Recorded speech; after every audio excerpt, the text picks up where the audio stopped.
Police भर्ती पे श्री अखिलेश यादव जी के पास कोई मुद्दा नहीं, इस प्रकार के आरोप लगाते हैं। अभी तक मेरी सूचना के हिसाब से कोई पेपर लीक नहीं हुआ। जो इस प्रकार का प्रयास किए, पुलिस ने उन पर कड़ी नजर रखी है। उत्तर प्रदेश के तमाम युवा लगातार मैदान में उतरे हुए हैं। इसकी बड़ी वजह है पुलिस भर्ती परीक्षा। कई अभ्यर्थी और कोचिंग संचालक इस बात का दावा कर रहे हैं कि पुलिस भर्ती में दूसरी पाली का पेपर लीक हो गया। लगातार अलग अलग इलाकों में छात्र इसको लेकर प्रदर्शन कर रहे हैं और दोबारा परीक्षा कराए जाने की मांग भी कर रहे हैं। लेकिन जब हमने पेपर लीक को लेकर यही सवाल यूपी के डिप्टी सीएम केशव प्रसाद मौर्य से पूछा तो उन्होंने पहले समाजवादी पार्टी को बल भर सुनाया। उन्होंने सारे आरोप समाजवादी पार्टी और उसके मुखिया अखिलेश यादव पर मढ़ दिए। वहीं जब दोबारा सवाल पूछा तो उन्होंने कहा कि जहां तक मेरी जानकारी है कोई भी पेपर लीक नहीं हुआ।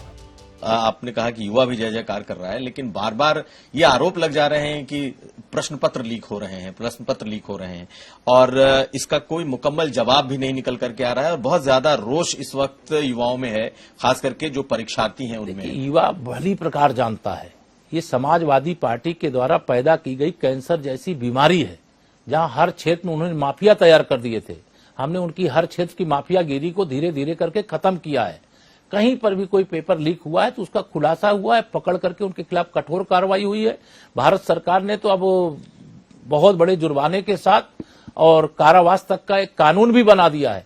हमारी सरकार की मंशा को युवा समझता है कि आदरणीय मोदी जी के नेतृत्व में, मोदी जी के मार्गदर्शन में, चाहे देश की सरकार, चाहे उत्तर प्रदेश की सरकार, कभी कोई पेपर लीक हो ये हम नहीं चाहते।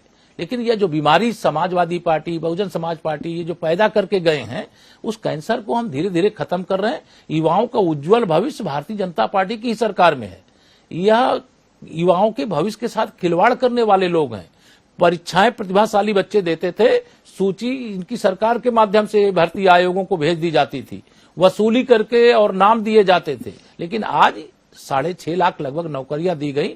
एक भी आरोप ये नहीं लग सकता है कि भारतीय जनता पार्टी की सरकार में रिश्वत दे करके नौकरी मिली। नहीं, लेकिन यहाँ कहाँ ऐसी गलतियां हो रही हैं आप लोगों से कि युवा सड़क पर उतर जा रहे हैं? ये पुलिस भर्ती को लेकर के आरोप है। अभी पुलिस भर्ती पे श्री अखिलेश यादव जी के पास कोई मुद्दा नहीं, इस प्रकार के आरोप लगाते हैं। अभी तक मेरी सूचना के हिसाब से कोई पेपर लीक नहीं हुआ। जो इस प्रकार का प्रयास किए, पुलिस ने उन पर कड़ी नजर रखी है।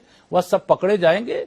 यह जो पेपर लीक की बीमारी है, इसको सदा सदा के लिए उत्तर प्रदेश से और देश से खत्म करने के लक्ष्य के अंतर्गत ही माननीय प्रधानमंत्री मोदी जी के नेतृत्व में केंद्र सरकार कानून बना चुकी है और उस कानून को कड़ाई से लागू करने का काम उत्तर प्रदेश के अंदर भी किया जाएगा। Deputy CM Keshav Prasad Maurya paper leak को लेकर कई किस्म के दावे कर रहे हैं। हालांकि आपको बता दें कि पुलिस भर्ती परीक्षा कराने वाला भर्ती बोर्ड भी अंतरिम कमेटी बना चुका है, जो सोशल मीडिया पर फ्लोट हो रहे पेपर लीक के दावों की जांच करेगी।